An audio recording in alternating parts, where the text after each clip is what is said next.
¿Qué tal? Soy Jacobo Dayan, director del Centro Cultural Universitario Tlatelolco, en esta tercera sesión del ciclo que hemos denominado Terrorismo de Estado, la Guerra Sucia, hallazgos y pendientes. En la sesión de hoy hablaré con Tania Ramírez, miembro del colectivo Hijos, un colectivo de víctimas del terrorismo de Estado. Tania misma es hija de un hombre desaparecido en Guerra Sucia. Y te preguntaría yo, Tania, los colectivos, varios colectivos que hay, hoy vemos a las madres buscadoras de los desaparecidos de ahora, pero los colectivos han venido trabajando y movilizándose, exigiendo verdad, justicia, el encontrar a las personas desaparecidas, el cambiar las estructuras del Estado por décadas. ¿Cómo ha sido ese trabajo, esta lucha desde la colectividad y en un México que un poco dio la espalda, o mucho dio la espalda? Sí, ha sido una lucha larga del tamaño de vidas, ¿no? Del tamaño de la mía, desde que yo nací y tengo memoria, esa lucha ya estaba ahí, y del tamaño de vidas de personas que ya no están, en un México que combatía un escenario internacional en el que estaban dictaduras en el Cono Sur, y entonces era muy evidente ese tipo de represión, y acá no se hablaba tanto de eso, pero qué duda cabe que fue, pues por eso lo nombramos terrorismo de Estado, pues un movimiento del Estado para reprimir duramente a los opositores políticos en un momento clave de la historia en el país y en el mundo, ¿no? Y en ese contexto las familias empezaron a luchar a ciegas, sin instrumentos, contracorriente, o sea, denominaciones como las que hoy existen para poder nombrar la desaparición forzada o involuntaria, todos los mecanismos que existen, el Grupo de Trabajo de Naciones Unidas, etcétera, no existían. No había nada. Era una aridez absoluta, ¿no? Y se enfrentaban incluso con un modelo priista totalitario que las llamaba locas, que no hacía caso y que administraba desde el silencio y desde la negación eso. La lucha entonces fue por mantener una exigencia de presentación con vida. Creo que es importante nombrarlo así también, presentación, no solo localización. No están perdidos, no es que no sepamos dónde andan, se los llevaron, fue el Estado, las fuerzas militares y paramilitares y parapoliciales, y fue una lucha, y sigue siendo una lucha, que ha tenido muy claro, me parece, la indisoluble relación entre memoria, verdad y justicia. De manera que en el presente en el que nos encontramos, todo lo que tiene que ver con avances para la memoria o impulsos para la justicia, pues no terminan de estar bien parados ni con posibilidades de caminar si no se entiende esta relación que tiene que haber entre todos estos componentes. Los colectivos hemos mantenido la memoria dolorosamente, intentando sacar a las calles los rostros, los nombres, las historias de todos nuestros familiares. Hemos también intentado incidir a veces en el mundo de la política, de las leyes, cuando el canon de derechos humanos se instaló en nuestro país, en buena medida, y no lo digo solo yo, hay organismos que así lo han reconocido, pues esa primera huelga de hambre que se celebró un 28 de agosto por ese primer grupo de madres estaba sembrando la semilla de la dignidad de lo que después florecería como un orden de derechos humanos en nuestro país, ¿no? Entonces ha sido una lucha muy dura, muy en solitario, en donde por supuesto la sociedad volteó a ver hacia otro lado, y si bien es cierto que en los 70s hubo cierta movilidad muy fuerte, muchos grupos universitarios, sindicalistas, trabajadores que pudieron acuerpar un poco esa lucha, esa demanda de las madres, esto entró en una especie de letargo por la vorágine de la vida y de un modelo capitalista que también devora intenciones y personas. Y nos encontramos el día de hoy con una deuda del tamaño de 50 años, con sentencias incluso de la Corte Interamericana de Derechos Humanos para el caso de Rosendo Radilla, que lograron recoger la evidencia de que sí hubo un accionar del Estado, de las fuerzas militares, etcétera, pero la gran ausente en la mesa sigue siendo la justicia, ¿no? Sigue habiendo voluntad aparente o verbal, La verdad, después de tantos años, una ya nunca sabe con qué tamaño de la cuchara comerse esas voluntades que de pronto se declaran, se instalan, se abandonan, no se dan seguimiento. Pero creo que lo que es muy poderoso del lado de las familias, de los colectivos y de las organizaciones es que con mucha dificultad y con mucho dolor hemos procesado un cambio de época en el que las desapariciones se convirtieron, pues ahora ya, en la más grave crisis de derechos humanos en el país, ¿no? Entonces, es bien doloroso sentir que en la historia de mi papá o de mi familia y de cada una de las familias, pues de esta familia ampliada en la que nos convertimos, tienen una demanda de justicia tan añeja y que se sigue sintiendo tan vigente por más que tenga muchos años, pero es todavía más duro ver cómo en ese olvido de la sociedad y por supuesto de la autoridad, la impunidad se instaló. Y esa instalación, pues, ha sido lo que permitió que hoy por hoy en México se pueda desaparecer a cualquier persona porque no va a haber investigación, no va a haber costo, no va a haber juicio, no va a haber castigo. En México a las personas se les desaparece porque se sigue pudiendo, ¿no? Sí, ahora que mencionabas que esta lucha muy árida, como un grito ensordecedor, vamos, que no era escuchado, también recuerdo, digo, había que luchar no nada más contra este aparato del Estado rígido, sólido, sino también con medios de comunicación que tampoco daban espacio, como hoy lo vemos, un poco más abierto, donde las colectivas de madres buscadoras tienen acceso, por ejemplo, a redes sociales o tienen acceso a medios de comunicación, a una prensa que está dispuesta a escuchar. La lucha fue en las calles y fue en espacios cerrados, tocando puertas. Y luego pregunto, ¿se generó algún tipo de esperanza en esta transición que se dio en el 2000 con la creación de la Fiscalía Especial? ¿Se renovaron esperanzas que fueron traicionadas después, Tania? Cuando surgió la FEMOSP, en un contexto de cambio político en el país, porque ya no era el priismo, sino que la alternancia parecía que podía posibilitar otras formas de atención a esto. Nada más explicando, la FEMOSP fue una fiscalía especial que se creó durante los años de Fox, claro, para atender la violencia de Estado. Exacto, la represión política del pasado. Esa fiscalía se instaló como parte del Estado y si bien representó una oportunidad, pues siempre tuvimos muchas dudas respecto de qué tanto puede un Estado que perpetra este tipo de violaciones a derechos humanos ser su propio juez, ¿no? Qué tanto podía autorregularse un sistema de investigación, las procuradurías en este caso, ¿no?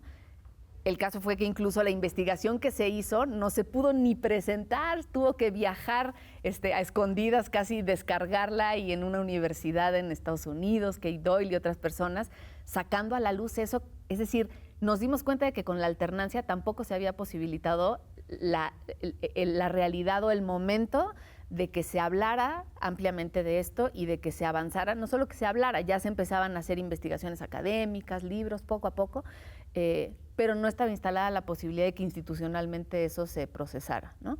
Creo que, pues sí, sin duda otro momento de esperanza tuvo que ver con los resultados de las elecciones que en 2018 colocaron a un presidente como López Obrador, que se había manifestado y expresado muy cercano a doña Rosario Ibarra, que Rosario decía, Ibarra, líder histórica de uno de los grandes colectivos de madre de un desaparecido. Sí, el colectivo Eureka, que fue como este primer colectivo en el que las madres se organizaron, madres y después hermanas, hijas. Yo ahí también empecé mis pininos organizativos, y este colectivo que fue como el que puso la semilla de esta lucha de la que hemos estado hablando, pues vivió en la persona de doña Rosario pues un gran apoyo por parte del que sería después el presidente, ¿no? López Obrador. López Obrador, un respaldo que costó en materializarse, por más que las doñas se acercaban, pedían audiencia, etcétera, pues tardó mucho más de un año en suceder eso. Para cuando sucedió, en efecto, López Obrador abrió las puertas, instaló este mecanismo en el cual estamos ahora procesándolo socialmente.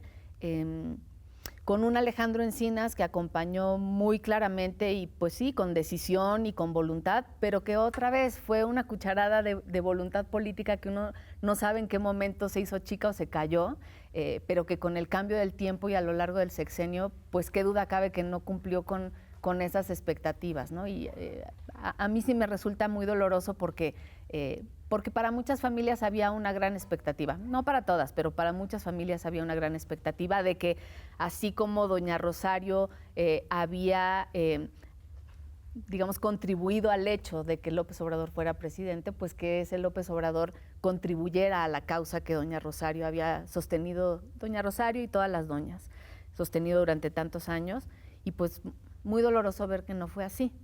Antes de entrar a los resultados de este mecanismo creado por López Obrador, estos años hablas de lo que se intentó durante el gobierno de Vicente Fox y después, bueno, viene ya la espiral de la violencia en que estamos metidos actualmente, arrancando importantemente en el sexenio de Felipe Calderón. Era muy impresionante ver estas primeras marchas que se daban de colectivos de madres, de familiares de desaparecidos actuales, empezar a convivir, a coexistir en el espacio público, estas fotografías a color de los desaparecidos, las desaparecidas de hoy, con las y los desaparecidos de la Guerra Sucia, en blanco y negro, con peinados típicos de esa época.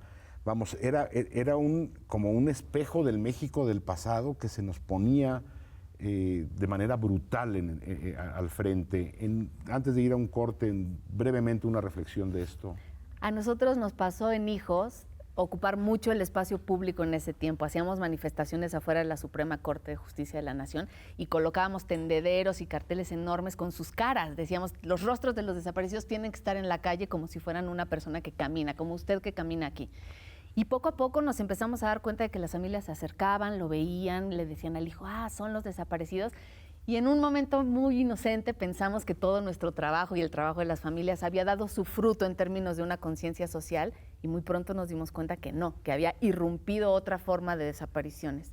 Ese diálogo fue difícil, costó mucho, pero creo que una de las cosas positivas que han gestado los colectivos y las familias ha sido ese acercamiento, en donde si bien ni el momento histórico, ni la circunstancia, ni los actores eran los mismos, hemos entrado en el entendimiento de que el dolor es el mismo y que la gravedad de una violación tan grave, valga la redundancia, de derechos humanos es la misma, y hemos intentado procesar, me atrevo a decir que estamos en ese camino de procesar socialmente. ¿Qué quiere decir esa mezcla de mareas, ¿no? En donde el pasado revive si no lo resolviste y el presente tiene que aprender a leer también su pasado en clave de mirar hacia dónde caminar hacia el futuro.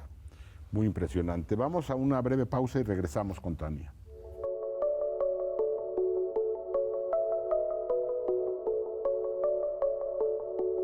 ¿Qué tal? Estamos de regreso en esta segunda parte de la charla que estamos teniendo con Tania Ramírez, hija de una persona desaparecida durante la Guerra Sucia y miembro del colectivo Hijos.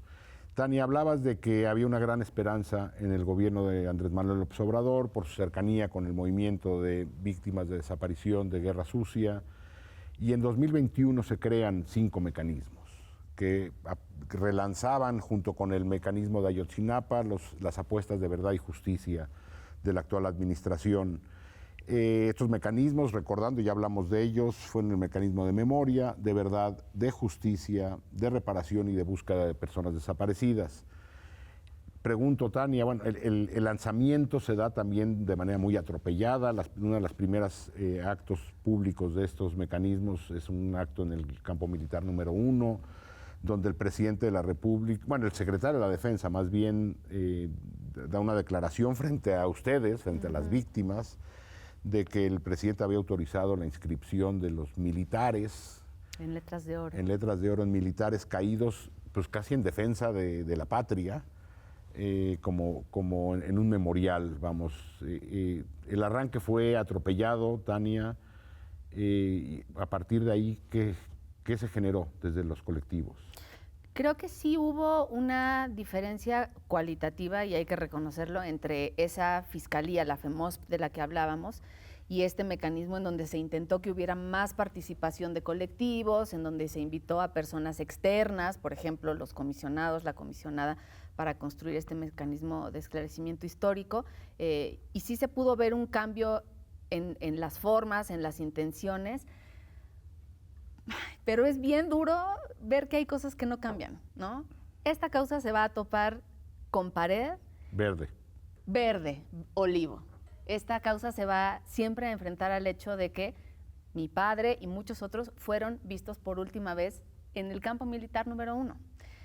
El hecho de haber decidido procesar este momento con este evento del que hablas en el mes de junio del 21 para intentar abrir las puertas, como gesto tenía, pues sí, quizá tenía sentido como gesto entrar, abrir, pero lo que decíamos ese día es, si no entra la justicia, de nada sirve entrar.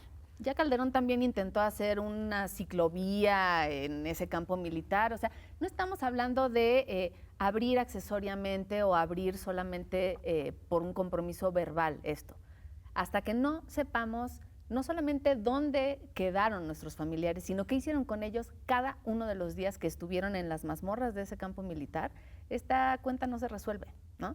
Y ese momento fue bastante brutal. Para mí algo se rompió ese día, ¿no? Si en algo había, pues otra vez, no te diré qué gran esperanza, pero sí una lectura de cambio de tiempos, una oportunidad de estas diferencias, el hecho de que se haya decidido en ese evento permitir no solamente que el ejército hablara de cómo habían sufrido daños en el ejercicio de la represión a su pueblo, no en la defensa de la patria.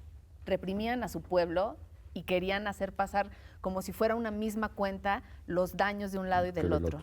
En el evento incluso nos juntaron, y eso fue brutal, yo no lo sabía y no nos lo informaron nunca, a familiares de ex miembros del ejército y a nuestros familiares, como si fuera una extraña suerte de boda en la que se nos pedía ya reconciliarnos, ¿no? Con esta frase que se ha repetido y que es intragable de olvido no, pero perdón sí, ¿no? Es absolutamente indigerible. Por eso otra vez el vínculo de memoria, verdad y justicia. No se puede decir la verdad y pedir perdón. No están aquí las personas que tendrían que perdonar, ¿no? Yo no puedo administrar un perdón por lo que mi padre no puede hacer ni decir en este momento, ¿no?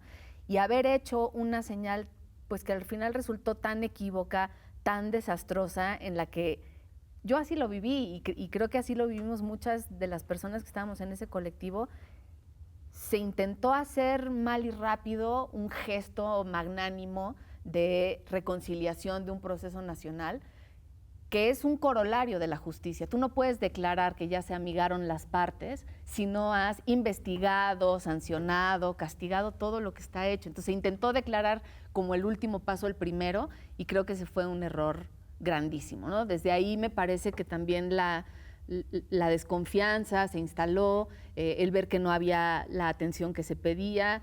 También es cierto, los colectivos tenemos 50 años pidiendo atención, somos muchos, muy variados, seguro para efectos de la administración del problema somos difíciles, pero pues mala tarde, así somos y no es porque queramos, sino porque la vida nos colocó en este sitio y la forma en la que se ha gestionado todo esto dista mucho de la satisfacción, o sea, sí creo que toca reconocer que fue un momento distinto, que van a quedar sembradas cosas importantes, que vamos a poder tener, vamos a ver cómo sale la versión final de estos informes de los comisionados y la comisionada, que de tener 5,000 páginas quizá tenga menos de 150, pero me parece que todos esos esfuerzos tienen que ser respaldados. Uno, por una exigencia de la sociedad que no vuelva a jugar al olvido y al volteo hacia otro lado, que asuma que esto no le está pasando a los familiares de los desaparecidos, sino que nos está pasando a la mexicanidad completa, ¿no? Y cada vez se siente más cerca, ¿no? Eso por el lado de lo que creo que sí nos toca hacer como sociedad, ser una sociedad más exigente, más demandante, más confrontativa, menos dejada, no importa el color que esté, no importa la persona que esté en el gobierno. Esta es una causa en la que es difícil negociar, ¿no? No es como la tarifa del metro o el incremento en los salarios. Aquí o los presentan o todo lo demás pues puede ser importante y se reconoce, pero va a ser insuficiente, ¿no? Y creo que en el escenario en el que ahora estamos, pues sí, importante lo que se ha hecho en favor de la memoria, incluso algunas iniciativas de leyes, pero a ver, la memoria la hemos hecho, construido y sostenido los pueblos, los colectivos. Entonces, gracias, pero no es ahí donde necesitábamos la fuerza del Estado ni la capacidad de las instituciones. La necesitábamos para sentar en el banquillo a los responsables, a los cómplices, y eso hoy por hoy no se dio, ¿no? Desde que se diseñó el mecanismo, el componente de impulso a la justicia, yo decía, híjole, pues con una deuda de tantas décadas, la justicia necesita algo más que un impulsito, ¿no? Necesitaba una apuesta muy sólida y muy consistente, y al final ni siquiera las condiciones para ese componente estuvieron dadas, ¿no? Me parece que México está llegando tarde y sin mucho brillo a procesar una deuda histórica que no ha sabido tramitar en términos sociales y ahora tampoco en términos políticos por mucho tiempo. Pero que ojalá nos sirva como un viraje, como un cambio en la circunstancia en donde, y ahí hay que mantenerlo, la exigencia al Estado siga siendo vivos se los llevaron y vivos los queremos. Y cualquier otra explicación en el ínter, ya sea filtraciones de vuelos de la muerte, ya sea confesiones, etcétera, no van a terminar de completar este abordaje que se tiene que dar si no se da con un proceso de juicio y castigo, como decimos en Hijos, ¿no? Este episodio en la historia se puede investigar, se pueden hacer museos, se pueden hacer memoriales, se pueden hacer iniciativas de leyes, pero hasta que no haya juicio y castigo, México no va a poder pasar la página. Y creo que la crisis de desapariciones forzadas y desapariciones en general que vive México ahora es la más clara evidencia de cómo no podemos irnos con la finta de que estas historias se pasan cuando se pasa una página o un gobierno, ¿no? Sí, ahora que decías que listabas todo esto, pues es inevitable pensar en la reacción idéntica que tuvieron los colectivos, sus colectivos de Guerra Sucia con las colectivas actuales. Es decir, cuando también se iniciaron los diálogos con los colectivos y se tiraba el mismo rollo de perdón sí, olvido no, el grito fue el mismo, verdad y justicia. Es el mismo muro verde con el que se enfrentó la Comisión de Guerra Sucia que la Comisión de Ayotzinapa. Es decir, es el mismo, y es importante decir que la deuda es una deuda de Estado, no es una deuda de un gobierno. Exacto. Si este gobierno participó o no participó, si aquel otro gobierno simpatiza con ciertas causas o no. Cuando se llega al ejercicio de gobierno, se llega a resolver los problemas de hoy y de ayer, sean o no de tu mismo color. Te preguntaría yo ya casi para cerrar, Tania, ¿qué esperarían hacia adelante en la actual administración de Claudia Sheinbaum? Sí esperaríamos no el borrón y cuenta nueva, sí esperaríamos que los equipos de transición se tomen este tema con la mayor de las atenciones y el mayor de los cuidados, ¿no? De todos los asuntos en proceso que se administran, ¿no? En el pase de una administración a otra. Sí creo, y no es solo por la autobiografía, sí creo que en términos del país es probablemente uno de los asuntos que más haya que cuidar en una transición con este nuevo gobierno. Esperaría que haya mayor apertura, mayor diálogo. No estoy diciendo con esto que no hubo en el pasado, pero sí fue altamente insuficiente. Y sobre todo participación sustantiva, efectiva de los colectivos. ¿A qué me refiero? Y para esto incluso ya hay estándares, ¿no? Convocar a una reunión en la que se te informa no es garantizar la participación de los colectivos, ¿no? Entonces, pues sí, vamos a tener muchas críticas, normal, pero también vamos a tener propuestas. Esperaríamos que estas se escuchen, ¿no? Esperaríamos que haya también un mensaje muy claro a las Fuerzas Armadas, por más que ya se están dando las señales de respaldo, de fortalecimiento, de incrementos en los presupuestos al ejército, que es algo que a las familias pues, nos cuesta mucho aceptar y digerir, que siempre haya limitaciones para que estos esfuerzos avancen, pero que luego las apuestas hacia los perpetradores sean tan grandes, es muy difícil de procesar algo así. Entonces sí se esperaría que en esta compleja relación que hay con las Fuerzas Armadas por la apuesta que se ha tomado de emplearlas para enfrentar la crisis de inseguridad y de violencia en México. Y de un montón de cosas más. Exacto, por hacer un apretado resumen hacia el cierre del programa, pero que sí haya limitaciones muy claras, con señales que no solo sean verbales, ¿no?, sino que sean sostenidas en el tiempo y en donde los colectivos y familiares no solo dejemos de ser vistos como víctimas a las que sí, pues les debemos haber llegado a este momento, sino que en el día de hoy todavía tenemos mucho que decir, mucho que aportar, y pues invitarles a tener el talante de procesar nuestra rabia, nuestra indignación, nuestra insatisfacción. Y su legítima exigencia de verdad y justicia. Exacto. Es que incluso el enojo, la frustración y el descrédito son legítimos y se han ganado a pulso. Y ojalá se pueda ver esto no solo como una especie de rencor que han ido acumulando las familias en el paso de los años sin verdad y sin justicia, sino como esa semilla de dignidad que tiene que sembrar los siguientes años y el siguiente gobierno y las siguientes etapas en México. Es decir, se tiene que enfrentar ese nivel de hartazgo, ese enfrentarnos, ese gritarle a los miembros del ejército que si vivos se los llevaron, vivos los queremos. Eso se tiene que proteger y se tiene que arropar porque no solo estamos cuidando el pasado, estamos sembrando la dignidad y la seguridad de todas las personas que en este momento existen y las que van a existir en el México que viene.